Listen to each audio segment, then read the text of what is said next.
Por isso que agradeço ao professor Pondé, um pensador de primeira linha, e ao ex-governador, um homem que fala o que pensa, que estão aqui hoje para contar para vocês o que pode se fazer com esse país, com esse nosso país. Obrigado.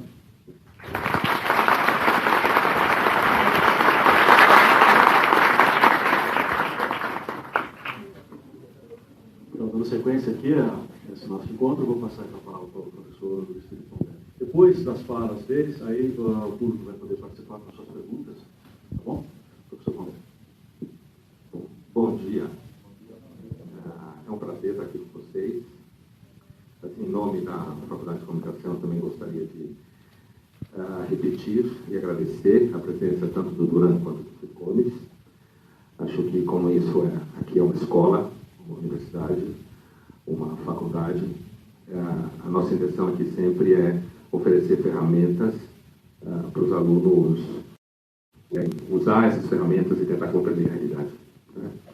E então eu vou usar basicamente meus 10 minutos para apresentar duas visões de política que me parecem que elas se aplicam razoavelmente ao Brasil como chave de análise do país, né, do ponto de vista da filosofia política, da ciência política, né, que é uma coisa que interessa a todos aqui, e que é fundamental quando você está num ambiente como o Brasil, que está com uma democracia super viva, apesar de estar morta, mas que está morta está viva, né, discussão nas mídias sociais, e posições polarizadas e tudo mais.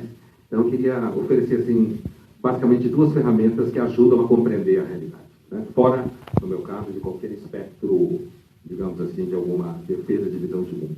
Né? A primeira vem da filosofia e a segunda vem da ciência política mais empírica possível. Né? A primeira da filosofia ela é uma visão bastante recente e a da ciência política empírica ela é mais recente ainda. Uma pesquisa muito larga feita nos Estados Unidos com eleitores de vários tipos, e pesquisa essa que é bastante aplicável ao universo brasileiro. Eu acho que é muito importante, principalmente quando a gente entra em ano de eleição, como a gente vai entrar, ainda mais vindo de fatos traumáticos como a gente passou do ponto de vista institucional, apesar de que a vida cotidiana segue seu curso, né? O certo descolamento da política institucional para a pessoa do dia a dia, né? Preocupada em sobreviver, ganhar salário, pagar conta e coisas assim. Mas eu acho importante que a gente olhe um pouco distanciado. A primeira é uma visão filosófico-política que diz que existiriam basicamente duas formas de se compreender política. Né? Uma forma em que você vê a política como atividade irrestrita, né? Portanto, de alguma forma sem limite, e a outra que vê a política como atividade restrita. Na verdade, a visão irrestrita ou restrita não se aplica só à política, mas eu estou aplicando a política aqui. Na visão restrita, melhor dizendo, começando pela irrestrita, na visão irrestrita, que significa, portanto, sem limite, sem restrição, você tem uma concepção de política como uma prática de resolver problemas muito claros. Você parte do pressuposto de que o ser humano é um ser absolutamente moldável e transformável em todos os níveis, e de que ele é, portanto, passível de aperfeiçoamento. Certo? Você pode ir aperfeiçoando ele a partir de instituições que vão tornando esses seres humanos cada vez mais justos, honestos, trabalhadores, ou seja, melhor, grosso modo. Essa visão, ela tende a achar que o problema do mundo são o modo que as instituições são organizadas, e que se os seres humanos forem adequadamente educados e adequadamente, entre aspas, manipulados, não no sentido da manipulação necessariamente negativa, eles serão formados de forma tal em que haverá um crescimento contínuo da sociedade e dessas pessoas. Nessa visão restrita, portanto, você tem implícita nela uma crença de que a sociedade e os homens são passíveis de aperfeiçoamento contínuo, uma vez que você identificar claramente os problemas, daí você fizer um projeto claro de transformação, e aí você vai chegar claramente a resultados não tão perfeitos, mas resultados cada vez mais ajustados. É claro que, quando você fala nessa visão, teoricamente, você tem pessoas que vão desde Jean-Jacques Rousseau, passando pelo famoso Karl Marx, né? E grande parte do grupo que se autodefine como progressista no debate político, no sentido de que todos os problemas, ou quase todos os problemas que os seres humanos têm, são problemas políticos sociais, que se você fizer ajuste à política social, a partir de certos arranjos do Estado, em parceria com o mercado e vice-versa, você vai conseguir fazer com que o mundo chegue naquele lugar em que o grupo que gere esse processo entende que ele tem que chegar. Tá? A outra visão, que é chamada de visão restrita, portanto oposta à primeira, ela entende que a política não é uma arte de solução de problemas claramente identificados, mas é uma prática, como se fala em inglês, de trade-off, negociações. Essas negociações, elas estão necessariamente implicadas na noção de processo. É um processo em que você vai negociando e essas negociações vão produzindo resultados. Esses resultados são positivos ou negativos, dependendo do momento, do lugar em que você está na negociação. Você perde aqui para ganhar lá, você ganha aqui para perder lá. Essa visão, ela parte do pressuposto que, historicamente, os dados mostram que o ser humano não é que ele é imutável, mas ele tem situações como vaidade, corrupção de caráter, interesses de grupos específicos, vocação à retórica. Se sabe que a democracia tem vocação à retórica, vocação à manipulação da linguagem, por isso que ela dá em marketing no mundo contemporâneo. Não existe política sem marketing na nossa sociedade. Então, essa visão dita restrita, ela é, portanto, uma visão que entende que a política caminha devagar, negociando casos específicos, problemas locais, sem nunca chegar a uma solução definitiva, porque não haveria solução definitiva, porque fazer política, como falam os teóricos em inglês, is to cope with. É implícita a ideia de que o ser humano, esses que se materializam na imperfeição das instituições, e que, portanto, quando a gente pensa no espectro histórico, essa postura está mais associada a teóricos como Adam Smith, David Hume, ou seja, teóricos mais céticos em termos de arranjos políticos a longo prazo. Né?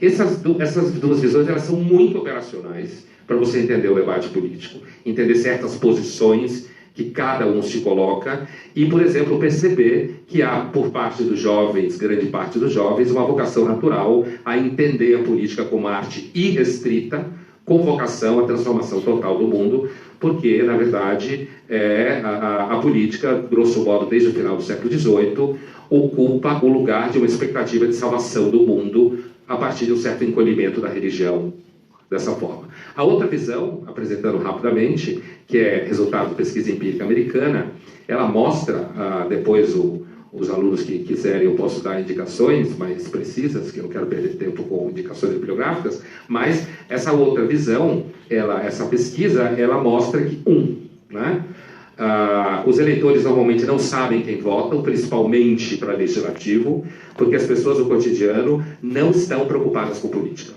Quem se ocupa com política no cotidiano é ou político profissional ou grupos políticos organizados com plataformas e objetivos específicos, né? Ou professores, jornalistas, intelectuais em geral, mas, digamos assim, o ser humano, entre aspas, normal, que não faz parte desse grupo que eu citei, né? São pessoas que estão ocupadas com casamento, divórcio, câncer, ganhar dinheiro, inventário, né? E elas não têm tempo para a política. Então, a história de que as pessoas vão pesquisar um dia, provavelmente não, mesmo com as mídias sociais, isso não acontece. Na verdade, as mídias sociais são uma plataforma com vocação populista, né? E elas, na verdade, as mídias sociais fazem eco daquilo que você já pensa. E quando as pessoas vão pesquisar, elas já vão pesquisar a partir de pressupostos que ela acredita. Então, ela não vai à pesquisa de candidatos para ver, teoricamente, quais seriam os melhores. Isso é um mito. Né? Elas vão para reforçar e escolher candidatos que já alimentam a percepção que elas têm antes. Portanto, é um reforço. Né? Outra coisa que essa teoria diz, ela se refere a Folk Theory of Democracy, né? Folk Theory of Democracy, que seria uma teoria em que se imagina, pessoas mais educadas votam melhor, o que não é verdade. As pessoas votam naquilo que elas acreditam ou naqueles candidatos que interessam a elas especificamente. Ela tem pós-doc, PhD, mestrado, ou ela mal sabe escrever, ela vota do mesmo jeito, voltada por interesses específicos, pragmáticos que ela tem, ou simplesmente identificação ideológica. Portanto, o objetivo dessa pesquisa, o que ela atinge, ela mostra que o mito da consciência política é um mito. O que se chama consciência política, na verdade, é você pensar do jeito que você acha que o mundo tem que ser, e quem não pensa como você pensa, no fundo, não tem consciência política. Portanto, eu queria apresentar um pouco esse olhar um tanto cético, mas que são ferramentas importantes para a gente tomar cuidado com o universo retórico, argumentativo, que a democracia tem vocação. Obrigado.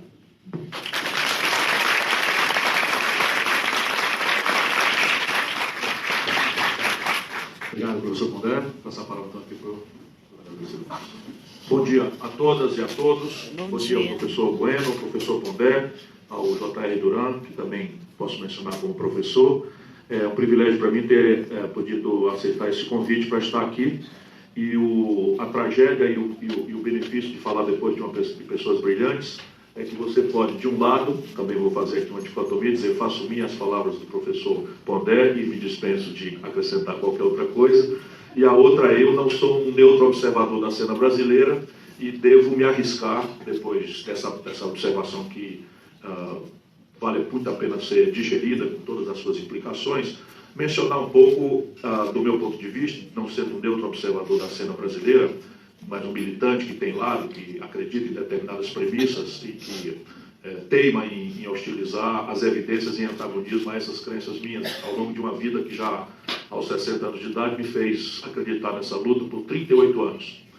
Eu já fui ministro, já fui governador, já fui deputado federal, deputado estadual, já fiquei fora da política, já fui para a academia e estava fora da política quando aconteceu esse processo brasileiro. E eu vou chamá-los a refletir um pouco mais concretamente sobre a questão do Brasil, não sem a premissa que o Pondé colocou. Nós, no Brasil, temos um problema concreto, que é o fato de que, desde 1980, o país não cresce. Nós estamos crescendo a ridículos 2% ao ano, em média, a economia, e a população cresce no mesmo período ao redor de 1,7%. O que quer dizer que, per capita, por cabeça, o Brasil está crescendo criminosos 0,4% ao ano desde os anos 80. Isso tem algumas concretudes. Primeiro, o Brasil, com 130 milhões de habitantes, representava 1% do comércio do mundo no ano 80. A China, com 800 milhões de habitantes na data, representava 1% do comércio do mundo.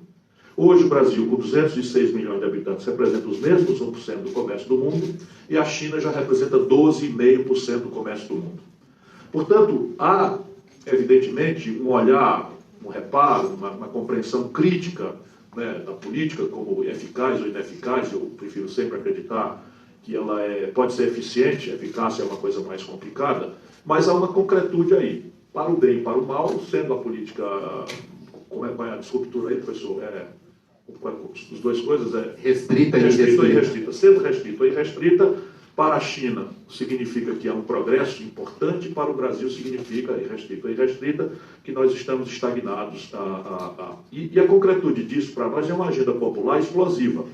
Evidentemente que essa agenda popular desconsidera, e é perfeitamente correta a percepção de que o motivo do voto não é a formação política, não é a consciência política, mas a perseguição de interesses ou afinidade ideológica.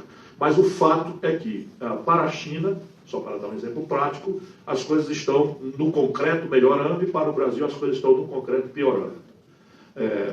Vamos à expressão do que eu chamo de piorando, sem deixar de perceber os avanços sedimentados aí ao longo desse tempo. No Brasil, nós estamos hoje com 13 milhões e 400 mil desempregados, temos mais de 10 milhões de pessoas empurradas para o biscate, para a informalidade, desorganizando a vida nas cidades. Nos últimos 12 meses, o Brasil assistiu, impotente, 62.600 homicídios, quase todos jovens, quase todos pobres, quase todos negros, quase todos caboclos. Para dar apenas dois elementos práticos daquilo que eu considero uma tragédia nacional.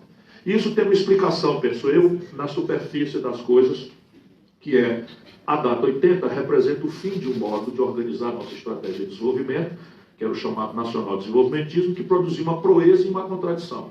A proeza, em apenas 3 décadas e meia, o Brasil saiu do nada, de uma economia rural de subsistência que tirava seus excedentes na oligarquia rural, do latifúndio escravocrata, que aí está hoje vestida de outras roupas, mas que continua com esse mesmo desapreço axiológico pelo trabalho como um valor em si mesmo, para se transformar na 15ª economia industrial do planeta. Portanto, não há um defeito genético na nação brasileira, porque nós somos capazes de protagonizar o mais sofisticado e veloz experimento de desenvolvimento industrial da história do capitalismo mundial, em 3 décadas e meia, que é nada, sob o ponto de vista dos tempos históricos. Porém, a esse mesmo modelo, as suas imprevidências e contradições, nós devemos um outro lado. Essa população, ali quando começamos, era 80% rural, nós viramos 82% urbanos em apenas 3 décadas.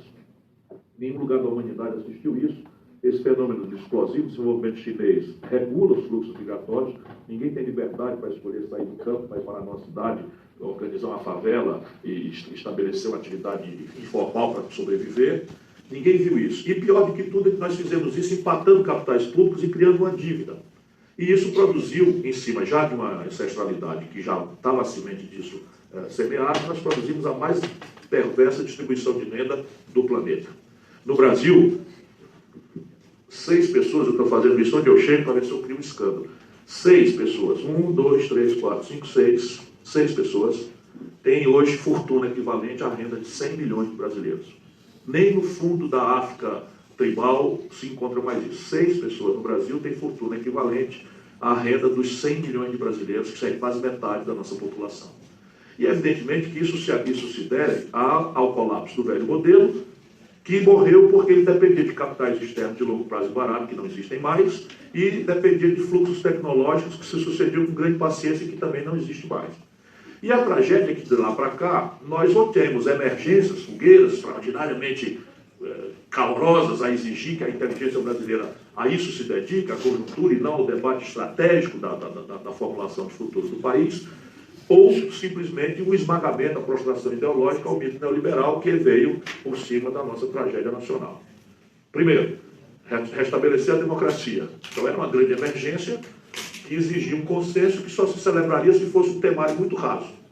Nós não podíamos discutir economia política, modelo de Estado, que tipo de Estado, de papel o Estado deve desenvolver em relação à economia, porque nós tínhamos que reunir Ulisses Guimarães, Tancredo Neves, Franco Montoro, e Miguel Arraes, Leonel Brizola, João Amazonas e Luiz Carlos Prestes. Todo mundo do amplo espectro da direita civilizada, se a gente pode chamar assim, a esquerda mais dura, nós tínhamos que estar juntos para restaurar a democracia.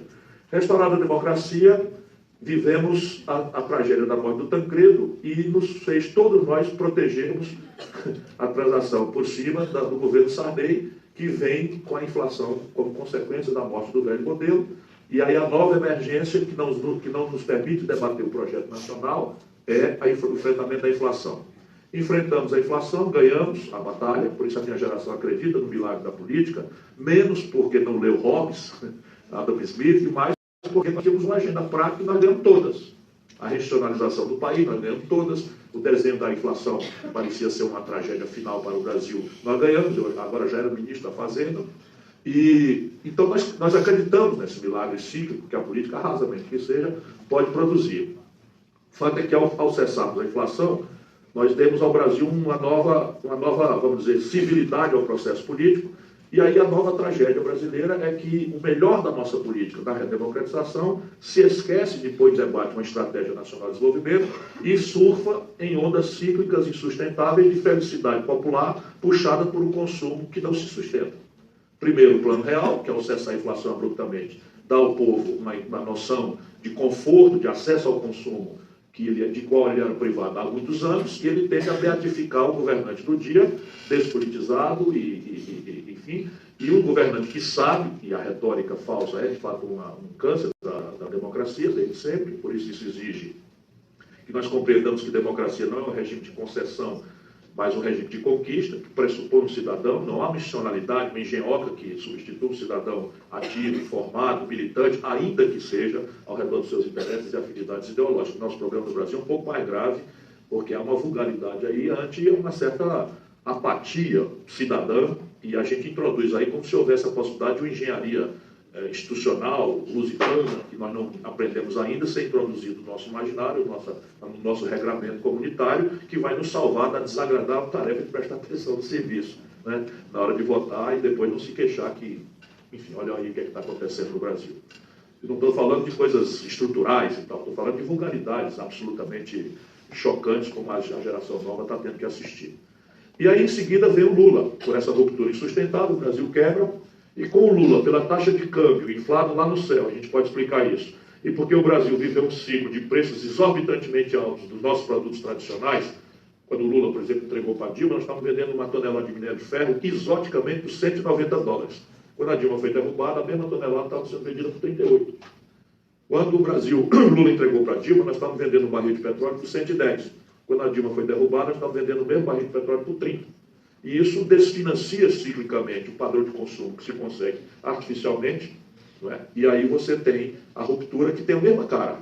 Desvaloriza a moeda, transfere para os preços relativos, há um cenário de inflação aparente e o governo atira taxa de juros que cria uma estagnação econômica que explica os 2% de crescimento econômico ao ano e que explica porque nós estamos parados no país. Estes diagnósticos, sendo verdade, nos traz ao tempo presente.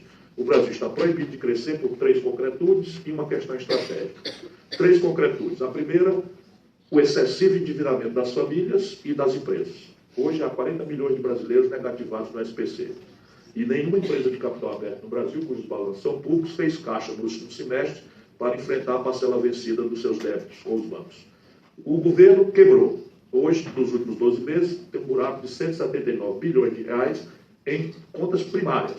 Faltam mais 482 da parte que vence da dívida nos próximos 12 meses. Quebrou. E terceiro, qualquer brincadeira de crescimento, nós apresentamos um desequilíbrio na conta do Brasil com o estrangeiro. Portanto, antes da gente discutir, né, a questão funda, né, da utilidade da política em termos de internet e tal, o Brasil pode sim remover alguns obstáculos caricatos. E isso impõe a necessidade de que a gente reordene as energias do país ao redor de um projeto nacional de desenvolvimento. E isso aqui não são palavras ao vento. Projeto supõe planejamento, objetivo, metas, prazos, supervisão, avaliação, controle e, portanto, um conflito ideológico ancestral. Nacional é outro conflito, porque o nosso modo de vida é referido a um padrão de consumo e nós não temos a arte para empreender. Nós não sabemos fazer celular, não sabemos fazer carro, não sabemos fazer química fina, não sabemos fazer computador, não sabemos fazer eletroeletrônica e alimentamos a ilusão de que vamos pagar o nosso modo moderno de consumo, ao qual imprudentemente referimos a nossa própria felicidade, com minério de ferro, soja, milho e petróleo bruto. Não, essa conta não fecha. Né? E, portanto, de desenvolvimento, porque o país não tem a opção de crescer na medida em que hoje prevalece sobre os interesses da produção e do trabalho a especulação financeira. Não é tarefa simples, não é tarefa fácil, porém, penso, é do que se trata. Obrigado pela sua atenção.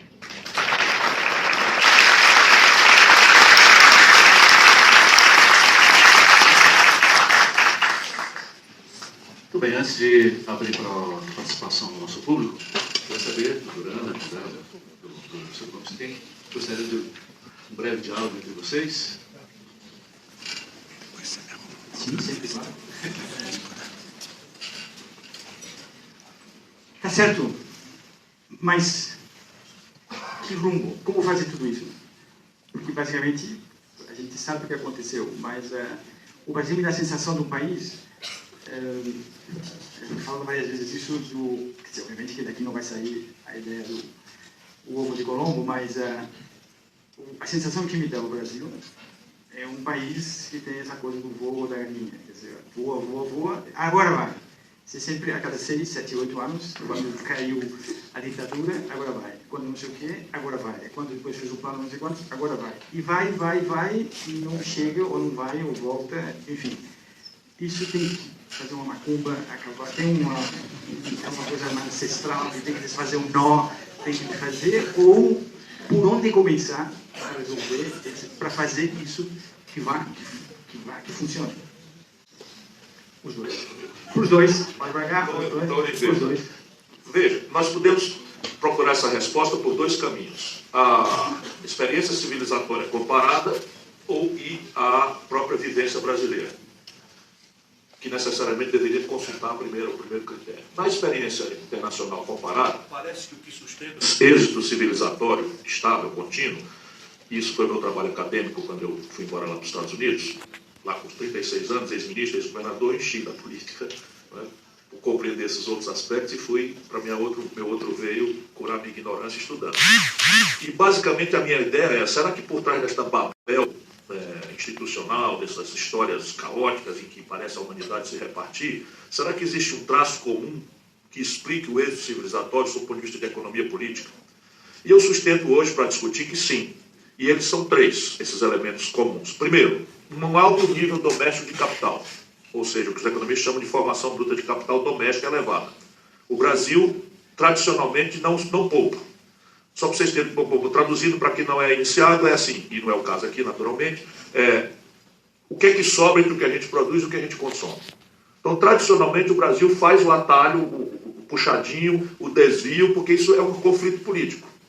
Por exemplo, o imposto sobre heranças na América do Norte e na Europa vai entre 35% e 45%. No Brasil é 4%. Só 2 países do planeta Terra não cobram tributo sobre lucros e dividendos empresariais, o Brasil e a Letônia. Com todo respeito aos irmãos da Letônia, que outro dia tinha um no auditório que eu estava, você já imagina um negócio desse, e parecia que eu estava depreciando a Letônia e eu tenho, I have to be more presidential from now on. Né?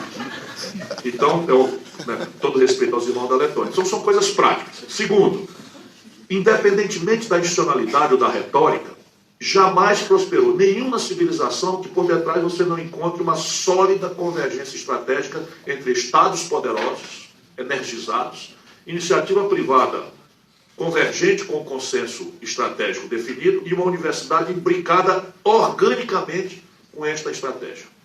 Esse exemplo americano é o mais flagrante de todos, porque eles disfarçam na retórica deles, liberal, capitalista, etc., etc., a centralidade da compra governamental a pretexto de defesa, de corrida aeroespacial, etc., etc., que explica toda a pujança tecnológica e industrial norte-americana, e militar, naturalmente. E terceiro, jamais prosperou a civilização que você não encontra, ou cronicamente, os ingleses fizeram suas primeiras universidades no século XIII, ou agudamente, como fez recentemente a Coreia, um sólido, definitivo e óbvio investimento em gente. Então o Brasil está pagando um preço caro porque não cuida de nenhuma dessas 3 grandes questões. Nós temos aqui uma confusão absoluta.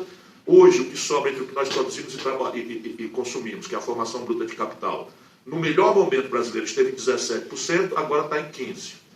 O mundo trata de 35%, a China 45% do PIB. Né? A questão da mitologia neoliberal está fazendo com que o Brasil acredite na mitologia de que o laissez-faire, o individualismo é exuberante. Eu não tenho nada contra, porque aqui a minha vantagem é que eu não participo da doença infantil do comunismo, que é o esquerdismo, como dizia Lenin. Então eu compreendo a vitalidade, a energia, a essencialidade da iniciativa privada. Porém, jamais a iniciativa privada foi capaz de promover desenvolvimento. Desenvolvimento é uma coisa muito mais complexa. Há páginas relevantes de Adam Smith explicando as virtudes do mercado, que é, no fim, a grande tese, porém, páginas importantes explicando que o mercado deixado solto concentra e gera inestabilidade e rupturas. Como a história empírica observa, em 2008 está insultando. E o Brasil tem menos matrícula em garotos de 18 a 25 anos do que a Colômbia, que é um país muito mais pobre do que nós. Então, agora aqui, se isso for verdade, as pistas estão dadas. Para o Brasil, o que é que tem que ser feito no concreto? Eu já dei as pistas. Nós precisamos elevar a formação bruta de capital. No caso aqui, são 3 movimentos. O movimento tributário, que seja mais progressivo, né? Tributar mais o alto escalão e menos o consumo popular. O segundo movimento é organizar a base da poupança de longo prazo da sociedade, que é basicamente a Previdência, mas não só ela, num regime de capitalização público, que substitui um regime de repartição quebrado. E terceiro, o movimento de fundação de um mercado de financiamento, de capitais, de venture capital, que não existe. O Brasil não tem. O venture capital, a gente usa a expressão em inglês, não é por pedantismo, não tem sequer um correspondente em português. E hoje é um grande dinheiro que existe, que é um dinheiro de altíssimo risco, que se associa a ideias inovadoras, que deram, por exemplo, origem ao Google, ao Facebook, à Microsoft e à Apple. O Bill Gates aqui no Brasil tinha abortado, estava vendendo pastel na Avenida São João ali, porque ele tem uma ideia mirabolante que ninguém acreditava, e alguém lá botou o dinheiro, não que ele tivesse que dar uma garantia, etc, etc. Então esse é o movimento da formação bruta de capital. A coordenação estratégica é que o Brasil precisa se reindustrializar. Porque se o nosso modo de vida moderno é referido a um padrão de tecnologia e de industrialização, nós temos que matar a ilusão de que vamos pagar isso com produtos in natura. E eu termino. O que quer dizer isso concretamente? Em 1930, o Brasil tirava 30% da sua riqueza da indústria. Hoje nós estamos tirando 8%. Isso retrocedeu em 1910. E por onde industrializar? Será que é o mercado sozinho que vai fazer? O Brasil tem algumas obviedades que o mundo não tem mais. Por exemplo, isso é o lado bom da tragédia. Por exemplo, 60% do óleo diesel que nós estamos gastando nos ônibus de São Paulo são importados. Então o Brasil desenvolveu a genialíssima política de exportar petróleo bruto barato e importar gasolina, óleo diesel, querosene, lubrificantes do estrangeiro pagando em dólar. Por exemplo, a União Federal vai comprar este ano, dinheiro público, 17 bilhões de dólares do Complexo Industrial da Saúde. Por exemplo, 40% da agropecuária mais agressiva, dos custos da agropecuária mais agressiva do mundo são importados.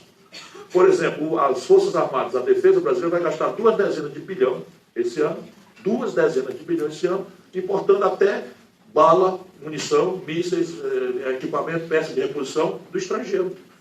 Aí você tem um projeto de um super avião de transporte que a Embraer está desenvolvendo, que o Brasil já gastou dinheiro público, 3 bilhões de reais, falta 700 milhões de reais para concluir o projeto, com ele já voando, para poder certificar e acessar o mercado de 20 bilhões de dólares, substituindo o Hércules 630 americano, que é turbo-hélice, e o nosso é turbina, e o governo Temer cortou os 700 milhões. Ou seja, vamos jogar 3 bilhões de reais no chão para atender ao constrangimento de demanda que o governo americano quer para si. E não conseguiram ainda fazer a reconversão tecnológica que nós conseguimos fazer aqui. Ou seja, aí estão as caricaturas e as pistas do que o Brasil tem que fazer e pode fazer. Bom, eu só acrescentaria o seguinte, acho que dentro do espírito que eu falava no começo, para mim, eu não acho que existe uma clareza tão grande assim sobre o modelo de sociedade, né? O modelo, acho que faz parte justamente da democracia, um nível alto de argumentação e uma tendência a você enquadrar a realidade numa certa narrativa, né? Não há dúvida que existe muita literatura e muita experiência histórica que associa Estado e mercado, né? Assim como no caso do Adam Smith, por exemplo, que apontou grandes riscos no enriquecimento, no que ele chamava mesmo de uma certa degeneração moral. Assim como no caso da China, você tem uma associação muito interessante entre o Estado autoritário e o mercado de consumo. Assim como no caso do Lenin, e desde ele, passando por Stalin até Trotsky, movidos por uma percepção de organização da sociedade, a partir de uma percepção teórica de como o mundo deve ser, levaram a cabo um dos maiores massacres históricos que a gente conhece. Então, com isso eu quero dizer o seguinte, a pergunta do Durão, o que fazer, você falou até de uma fumba, né? Eu acho assim, eu tenho uma percepção um pouco mais, talvez pela posição em que eu ocupo dentro da sociedade, eu tenho uma percepção um pouco menos comprehensive como a tua, né? Porque você apresentou uma percepção comprehensive, no sentido de que você identifica exatamente problemas, você sabe o que fazer com eles, né? Pelo menos do ponto de vista teórico, você tem uma visão do que fazer com eles, e que a consequência disso daí é que, fazendo isso, então o Brasil sairia dessa estagnação que a gente vive já há algum tempo, né? Eu vejo, voltando, você falava em algum momento aí sobre as mídias sociais, eu tenho uma observação assim na democracia, talvez um pouco mais, como não sou militante, estou envolvido com a tentativa de olhar um pouco mais neutro, né?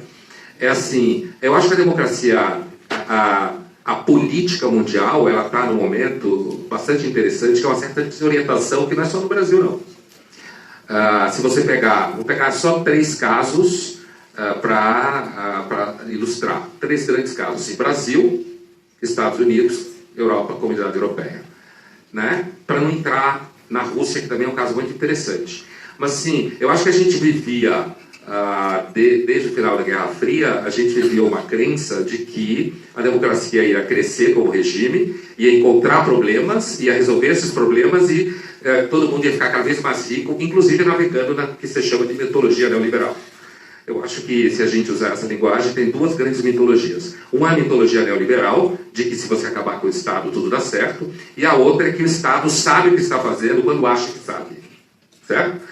Você tem alguns teóricos ou práticos, sejam gente que mete a mão na massa, sejam mais burocratas, que tem teorias de mundo, tem teoria de Estado e acha que sabe o que está fazendo. Então, acho que tem 2 grandes mitologias da democracia contemporânea. Uma é de que o Estado deve sumir, a outra é de que o Estado...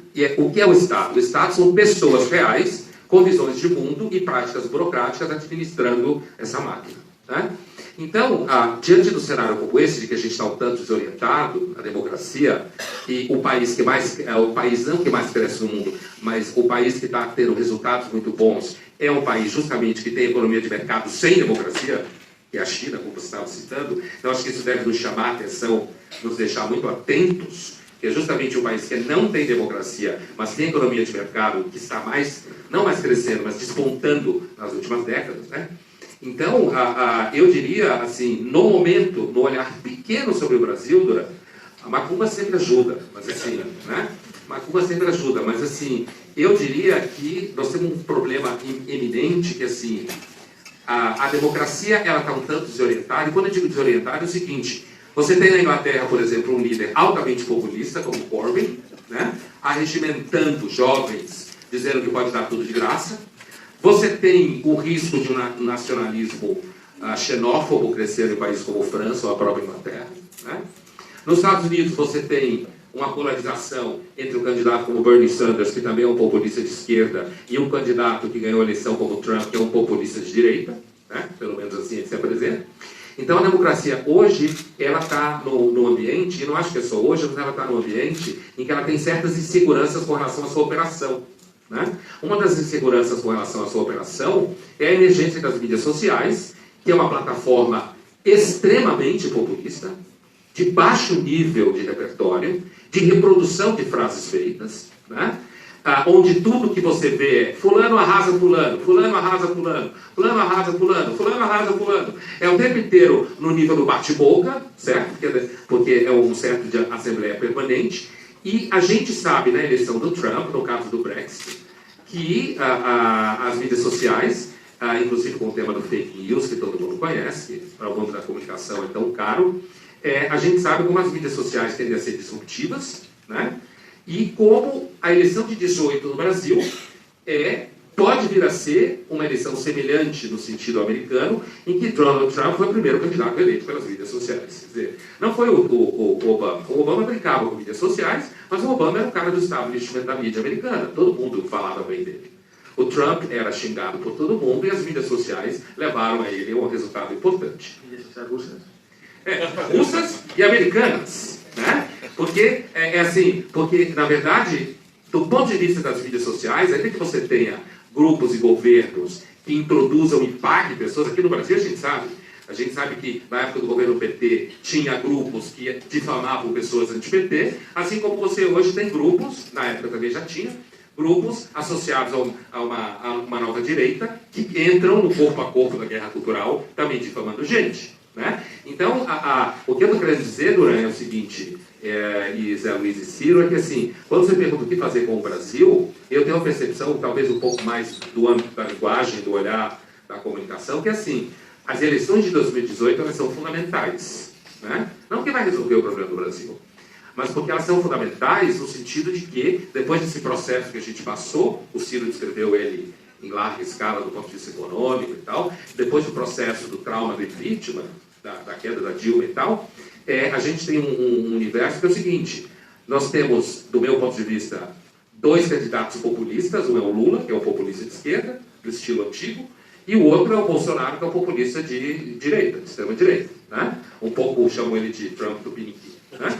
Então, assim, e eu acho dois candidatos que, se eleitos, jogariam o país num certo movimento paleolítico, certo? O centro, seja ele centro, para ser didático, centro-direita ou centro-esquerda, se bica o tempo inteiro e nós estamos sem opção de centro, né? Nem se você entender como centro-esquerda, centro-direita ou centro, quando eu digo sem opção, é sem nenhuma figura que claramente esteja no processo de diminuir a polarização entre Lula e Bolsonaro. Isso que eu estou chamando que não existe. É claro que existem vários nomes, mas ainda não existe nenhum nome que, num certo universo, apareça como interessante, que possa nos livrar dos dois populismos. Né? Eu imagino que você esteja como possível, eu sei, mas você é um dos nomes que está aí no menu. Né? Explicando, exatamente isso. Está explicando. Então, Duran, eu acho que o importante agora, no momento que a gente está no Brasil, seria dar atenção à eleição de 2018, olhar quem são os nomes, né? Prestar atenção nos históricos dessas pessoas, certo? Agora, para terminar, lembra o que eu falava no começo. Um dos detalhes dessa pesquisa muito empírica, muito importante, é que as pessoas não têm tempo de fazer isso, certo? Quem faz isso é normalmente robô das mídias sociais, até robôs, certo? Ou pessoas que ganham a vida para fazer isso. Então a tendência é que as mídias sociais também são colonizadas pelos mesmos tipos de processos que os antigos processos políticos eram colonizados, né? Então, assim, o que eu estou dizendo me parece que tem uma agenda imediata que é atenção à eleição de 18. Eu, pessoalmente, acho que essa parafernália atual, tira tema e bota tema, tira tema e bota tema, para mim já encheu o saco, e para mim nós estamos nos 44 minutos do segundo tempo, isso daí já foi. Né? O importante é pensar como é que vai se organizar 2018 em termos de opções políticas. E não ficar discutindo se vai tirar o Temer aos 45 minutos do segundo tempo, como se isso fosse uma grande prova de civilidade e honestidade e ética e o cacete a quatro, certo? É isso. Obrigado. E vamos criar galinha. Podemos criar gado também, que a gente pode criar gado. Tem assim. Aliás, quem tiver perguntas, só pedir aí, eu sou os papéis para vocês mandarem por escrito, tá? Então, tem aqui uma colocação, e eu acho que ela é bem interessante em dois aspectos. Ela diz o seguinte, da Jocelyn Harari. A pergunta diz assim: fruição é relativa à educação, ela se desenvolve ou não com uma experiência visual? Então, a parte que eu acho que é bastante própria, se o quiser comentar, claro, né? Se a fruição é relativa à educação. Fruição. Ela se desenvolve ou não com a experiência visual? Então, vou passar para você, Dora, mas eu gostaria só de puxar esse ganchinho aqui, dessa palavra mágica, né, chamada educação, que o professor Gomes falou a respeito dela, o Pondé também sempre toca nisso aqui, o quanto se pode esperar, e aí eu incluiria os dois, né, o quanto se pode esperar em relação à educação. A gente coloca muita esperança e coloca muito peso sobre a educação, mas me parece que é colocar responsabilidade demais sobre um elemento só da formação do cidadão, do indivíduo no país. Né? Talvez haja outros elementos que poderiam ser colocados aí nesse embate. Coloca para eu vou pedir para falar rapidamente, porque eu tenho que ir segundas-feiras de manhã, eu trabalho no PIS, eu estou aqui roubando do jogo hoje, né? Os alunos sabem que eu nunca estou segunda-feira de manhã na FAAP. Só para dizer uma palavra sobre isso. Eu concordo, Zé Luiz, que se põe muita expectativa em cima da educação. Né? Tem até gente que tem esperança de que a educação ensine os jovens a se sentir melhor na vida. Lidar bem com seus sentimentos. Eu não conheço ninguém que lida bem com sentimentos, a não ser os mentirosos. Né? Sentimentos é justamente uma coisa que enlouquece você. E com isso o que eu quero dizer é o seguinte, é que eu acredito que se a gente diminuísse as expectativas, né, o que o Ciro falava sobre educação, o caso da Coreia do Sul e tudo mais, quer dizer, da formação técnica, inclusive, das pessoas. Né? Às vezes a universidade, as ciências humanas, fica um pouco distante dos problemas reais, às vezes quase correndo o risco de ficar irrelevantes, porque fica discutindo, por exemplo, os nomes dos banheiros, sabe, coisas assim, se o banheiro tem que ser assim, o banheiro tem que ser assado, quando, na verdade, a gente não tem gente que fabrica computador, para usar o seu exemplo. Então, assim, eu acho que seria, na minha opinião, seria uma diminuição da expectativa sobre a educação, uma diminuição da ideia de que a educação tem que formar o cidadão. O cidadão é formado por várias formas, inclusive que a gente nem sabe quais todas, mas se a gente conseguisse fazer um plano um pouco mais objetivo, que reunisse formação técnica em larga escala, certo? E reunisse as humanidades, um pouco como fala o reitor de Harvard, porque as humanidades são aquelas que movem as questões. E eu encerro contando uma história de um cientista Wilson, Eduardo Wilson, que ele diz assim: se chegasse aqui uma raça de ETs muito avançadas, para quem a nossa ciência fosse um lixo, a gente só teria uma coisa de interessante a oferecer a eles: o que a gente conhece de humanidades. Porque isso aqui fala justamente quem nós somos, nossas expectativas e os nossos anseios e os nossos medos. Então, eu acredito que, grosso modo, uma sólida formação clássica para formar repertório. Né? E sair desses debates, que eu vou usar uma expressão em francês, pentelhos, certo? Vou usar francês, esses debates pentelhos que jogam o indivíduo, ou ele é isso ou ele é aquilo, ou ele está aqui ou ele está ali, ou ele é de direita ou ele é de esquerda, ou ele é assim ou ele é assado. E, por outro lado, uma formação técnica sólida, em grande parte, para grande parte dos jovens. Eu agradeço, infelizmente eu tenho que ir, eu já estou atrasado no compromisso semanal de segunda-feira. Foi um prazer estar aqui com vocês. Agradeço ao Ciro, ao colega Zé Luiz, à FAAP, e ao Duran, que criou isso tudo, certo, com a revista. Foi muito bom estar com você, Duran, fazer o ensaio. Foi um prazer e até breve. Muito obrigado.